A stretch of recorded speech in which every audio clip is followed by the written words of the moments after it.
Voilà plus de 10 ans que l'on annonce la fin des agents immobiliers et pourtant il reste encore aujourd'hui des acteurs incontournables du marché. L'essor des plateformes numériques qui mettent les particuliers en relation directement était pourtant propice à précipiter la disparition des intermédiaires largement jugés comme coûteux et vivant d'une rente imméritée.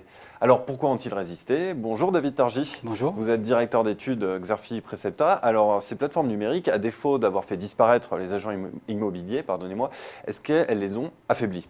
Non, pas du tout, c'est le contraire qui s'est produit. En 1995, si on accepte que 1995 est la date de naissance de l'Internet, en tout cas tel qu'on le connaît avec le premier navigateur, en 1995, les agents immobiliers intermédiaient 4 transactions sur 10 en France. Aujourd'hui, on est plutôt autour de 7 sur 10. Ce qui est intéressant, au-delà de ce chiffre, c'est qu'on retrouve le même type d'évolution dans d'autres pays comme le Royaume-Uni ou les États-Unis. Aux États-Unis, le syndicat professionnel estime que la part de marché des agents immobiliers est passée de 69% en 2001 à 89% en 2012. Cette tendance que vous nous décrivez, finalement, elle est complètement contre-intuitive. Absolument. Le scénario d'une désintermédiation du marché immobilier se présentait bien. En tout cas, elle tenait le choc sur le papier. D'une part, vous avez une profession qui est universellement mal aimée. Les agents immobiliers, où qu'ils se trouvent, pâtissent d'une très mauvaise image.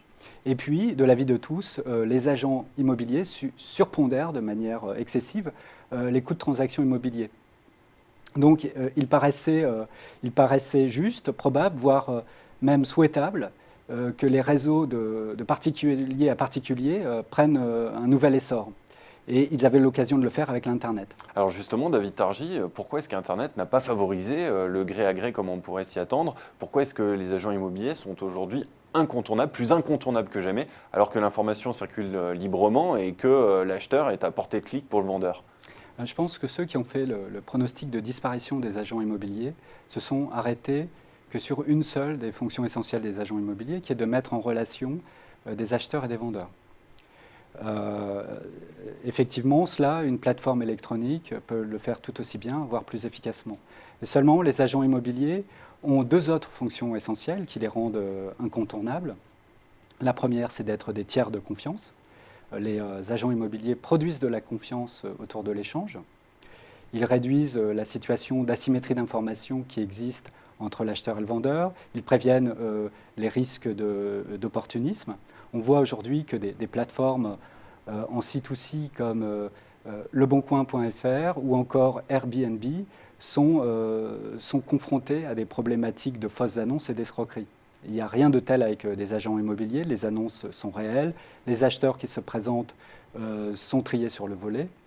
Donc ça, c'est un point essentiel. Ils produisent ce sont des tiers de confiance. Et ce sont aussi des tiers de négociation qui amènent les parties en présence à converger vers un juste prix, le prix de marché. Alors, pour résumer, en fait, les agents immobiliers, on ne les aime pas, ils ont mauvaise réputation, universellement, pour reprendre votre terme, mais on ne peut pas s'en passer aujourd'hui. Oui, c'est tout à fait ça. Si les agents immobiliers n'attirent pas notre sympathie, s'il est communément admis qu'on gagnerait à s'en passer, eh bien, on recourt quand même massivement à leur service. C'est ce qu'une étude montre, qui a été menée conjointement par l'IFOP et l'Université de Paris-Dauphine. En France, en 2012, 90% des personnes qui étaient en position d'acheter ou de vendre un bien immobilier recouraient à une agence immobilière. Eh bien, David Targy, je vous remercie de cet éclairage sur cette résistance des agents immobiliers face au numérique, une résistance finalement assez contre-intuitive. Merci. Merci.